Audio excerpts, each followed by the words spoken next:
Hi guys, ako lang ba to o lahat ganito kapag OFW ka na umuwi ng Pilipinas? Like kapag kumain ka sa labas worth 2,000 pesos, mapapaisip ka, magkano kaya to sa Saudi Riyals? 134, 135. Biglang automatic napaka-convert ka habang nag-order.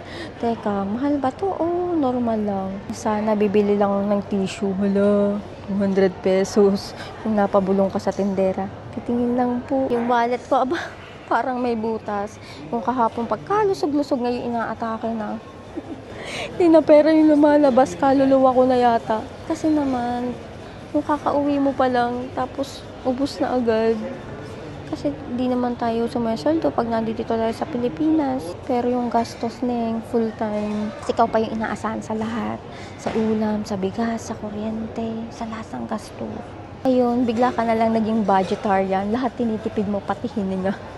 Hindi mo alam kung mahal ba talaga o hindi ka na lang updated sa value ng piso. Tapos ito pa ha, yung pressure ka sa pasalubong. Yung akala ng lahat mayaman ka.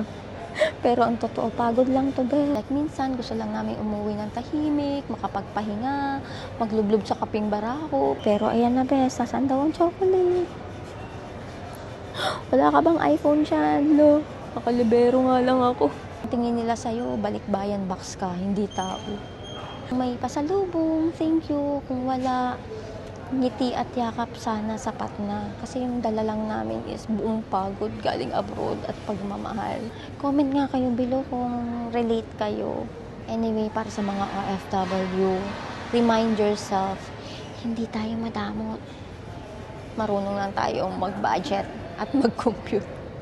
Bye!